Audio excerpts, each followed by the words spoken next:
Hey, welcome back to Ping Pong Flick Show. My name is Chris Wong. This is episode 344 of the Ping Pong Flick Show.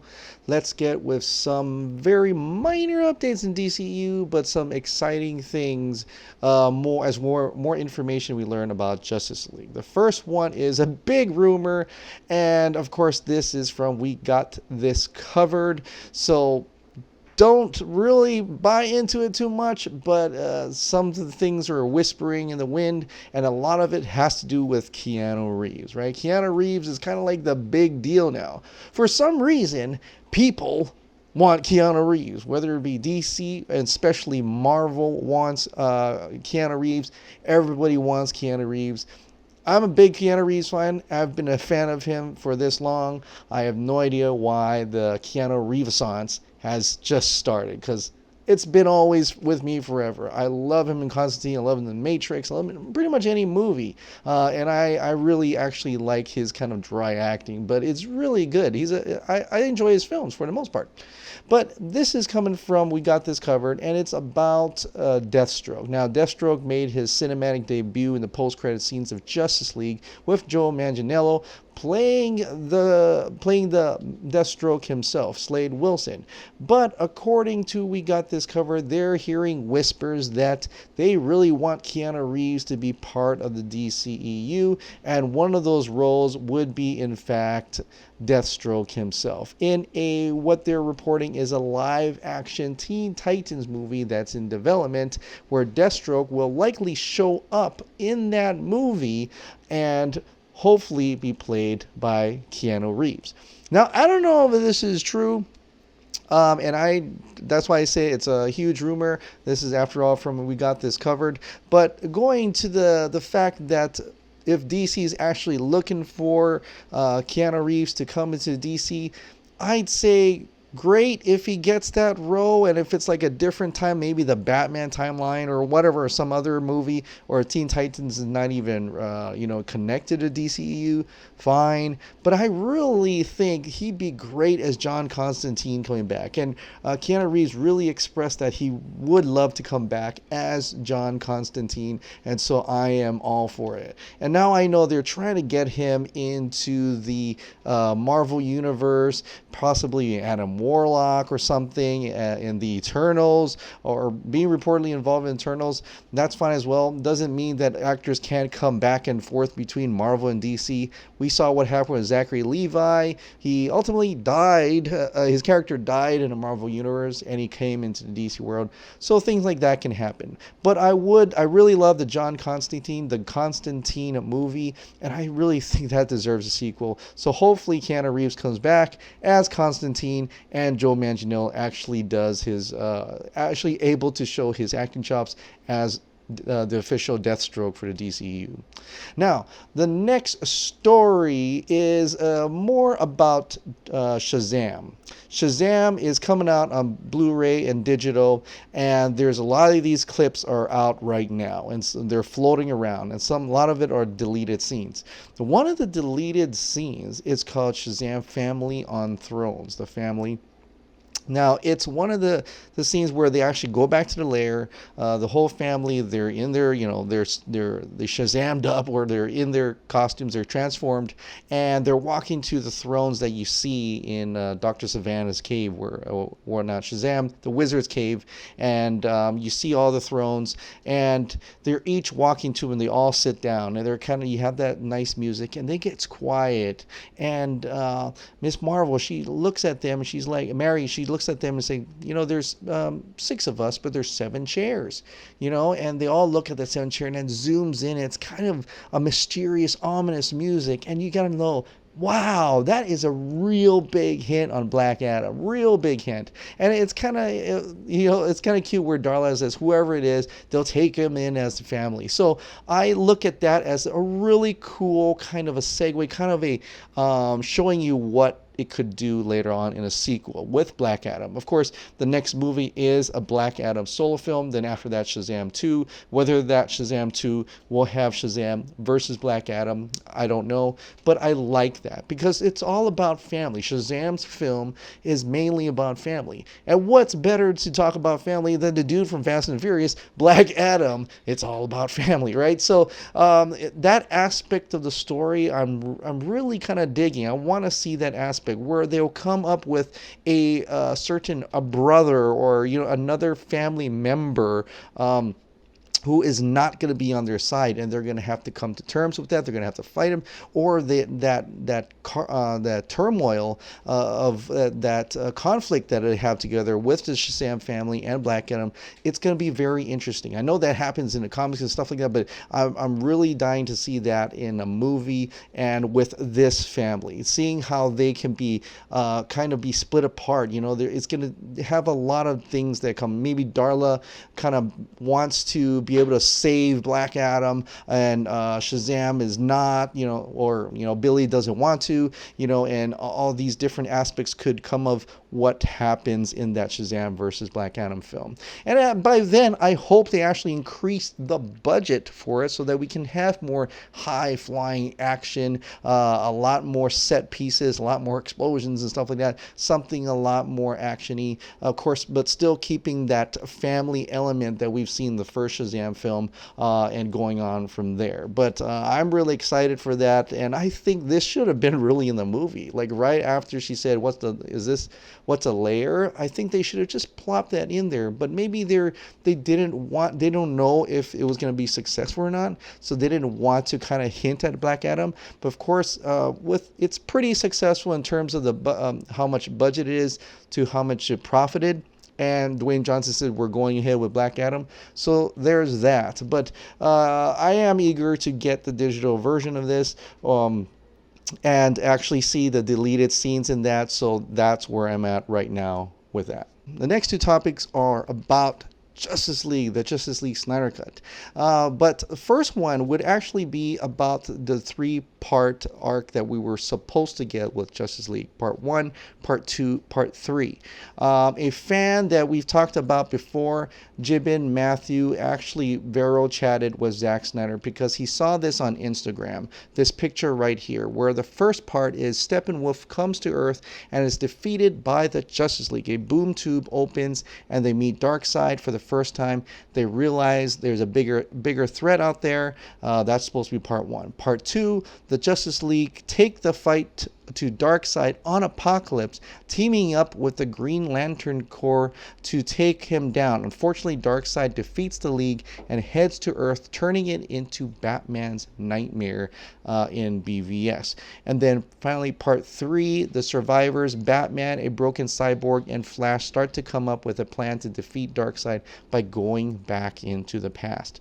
He asked Zack Snyder, was this the real arc? And Zack Snyder replied, it's close, except it all happens on Earth. So I know we've heard about this part 1, part 2, part 3 from really the Kevin Smith show that he had.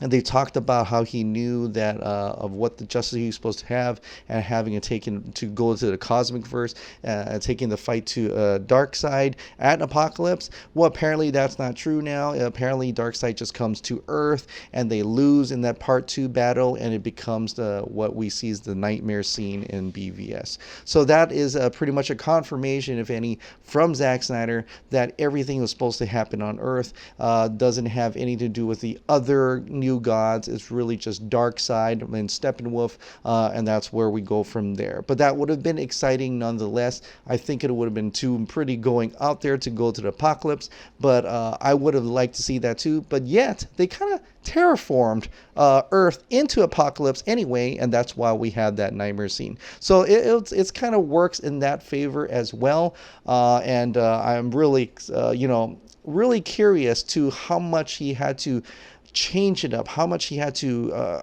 collect together in order to make just part 1 and part 2, and we never got really see part 3, or would have we gotten to see part 3? Does part 1 actually end with this whole thing where it alludes to a part 2?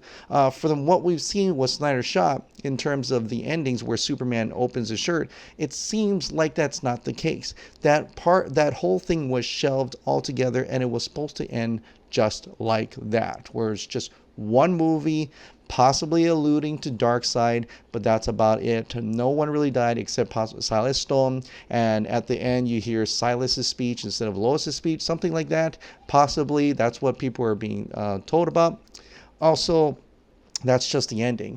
A lot of our questions were, how did it begin? I often thought it began with a history lesson or something, and it could have possibly been like that too. But we're hearing that the opening scene is actually kind of what you would expect from when you watch Batman versus Superman. Possibly a different point of view of what happened at the end of Batman v Superman, like how Batman v Superman started with Bruce Wayne's point of view of the Man of Steel battle. So we would have seen from Lois's point of view in Justice League, but from the Batman v Superman where Superman gets killed or sacrificed himself to stop Doomsday. We would have seen Lois's point of view of that battle, and I thought that would have been really great. I kind of talked about this when I asked that question after hearing, is this how that Jon Arryn Garza and Dave the Film Junkie, Dave Pena, they both know how it kind of starts. And to even further concrete that, Jon Arryn Garza made this incredible thing. It doesn't have that part where it's Lois's point of view of the Batman v Superman end battle where Superman sacrifices his life. But he does something that is kind of cool, and it would be during the times of the opening credits, if you will. And it's something that some would say actually probably matches along more lines of what Zack Snyder would have done. It wouldn't have had that song, possibly, that Joss Whedon chose for the opening sequence. The montage would have been a little bit different. But Jon Arryn Garza put together, he took out the opening mobile phone video of the two young children eagerly interviewing Superman for their podcast. So they took that whole thing out, and they interplaced... what he had done is interplace Lois's speech, bits from the 2016's Arrival, and to have her a little bit more monologue during that beginning montage. And for the music, he intermixed two tracks from Dark and Coda from Hans Zimmer's Dark Phoenix soundtrack. He also included, which is really cool, in the credits, names of people who have been deleted from the Justice League, Joss Whedon's Justice League, including names like Ray Porter, Nick McKinless, and he was able to put that back into the film, the beginning opening, as kind of like just a homage to them, or in a way trying to give them back a little bit of credit, and to make people more aware that there was more people that were deleted from this movie. So it's kind of cool that he did that. But the most important part is that he was combining pieces together to set the grief and sadness not only of a world without Superman at a high level, but also the very personal sadness and loss being felt by Lois, which is, well, still a little bit there in the movie Justice League, but a lot of it was missing. A lot of those emotional beats were missing in the film completely, kind of interplaced with little weird jokes about like that one on the TV in the back where Lois is getting coffee and some lady's husband gets taken by aliens and something like that. That turns a lot of things into jokes, and it just took away from the dramatic effect of the movie. It took away from the seriousness, the darkness that should be felt when someone like Superman, a symbol of hope, is gone. We need to see that loss to show that everybody is down in the dumps, and we need heroes to come up to fulfill that symbol of hope role, which would be, Batman and Wonder Woman and Aquaman, and Cyborg and Flash. We needed that to have that that feeling of actually coming together and being a part of something, being a part of to fulfill that symbol of hope. So I'm actually really glad to see this little cut, and I'll link the video in the description below.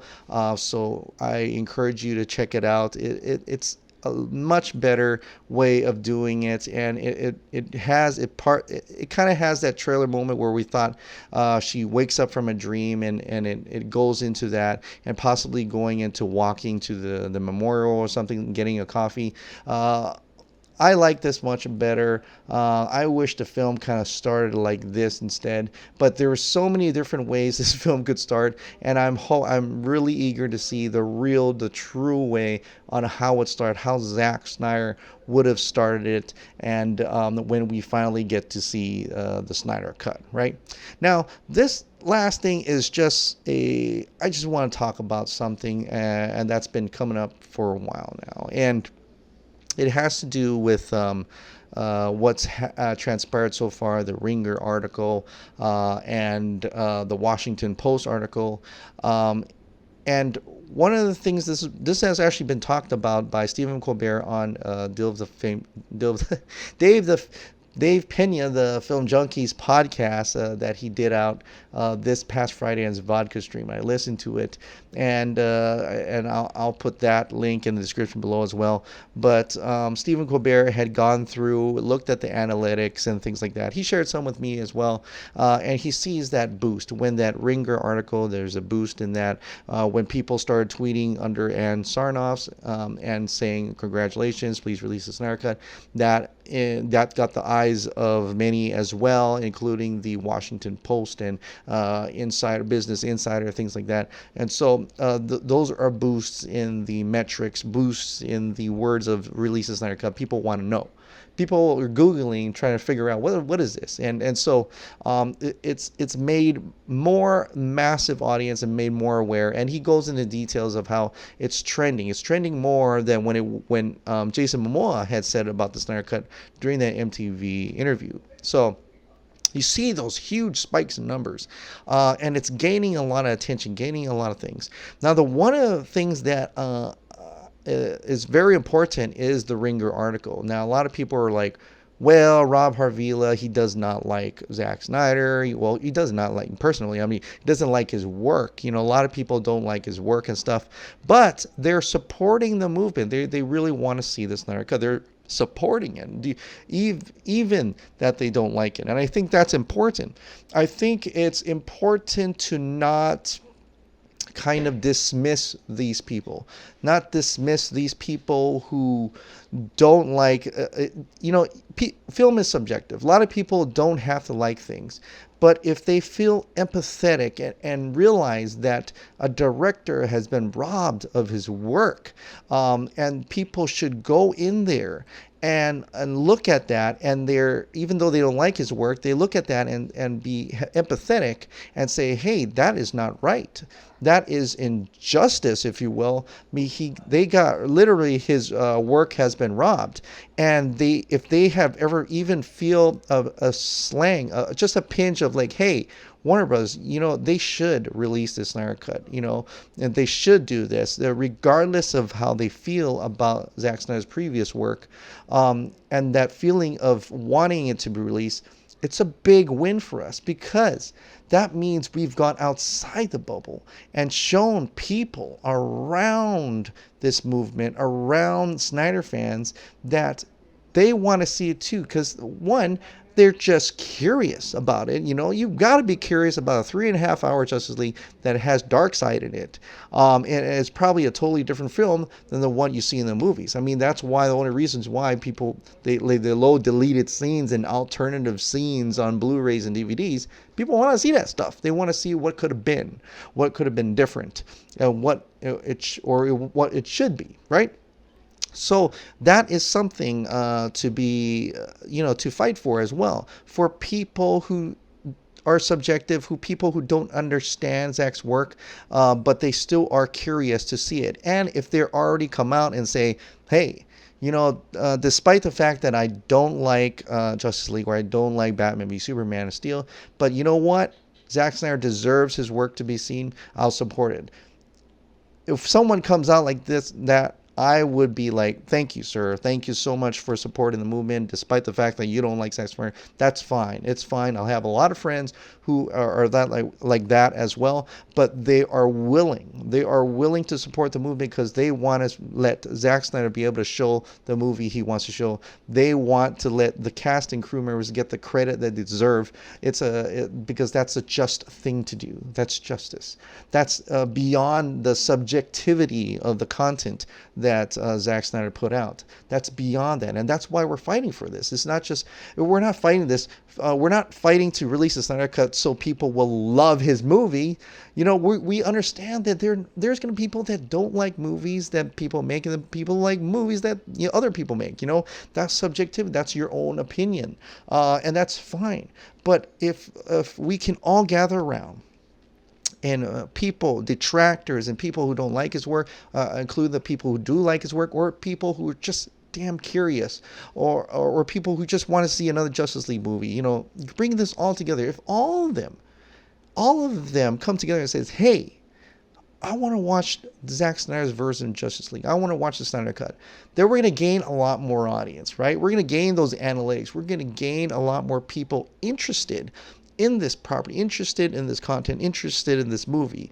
And then that will show Warner Bros. As, hey, it's not just Snyder fans that want to see this.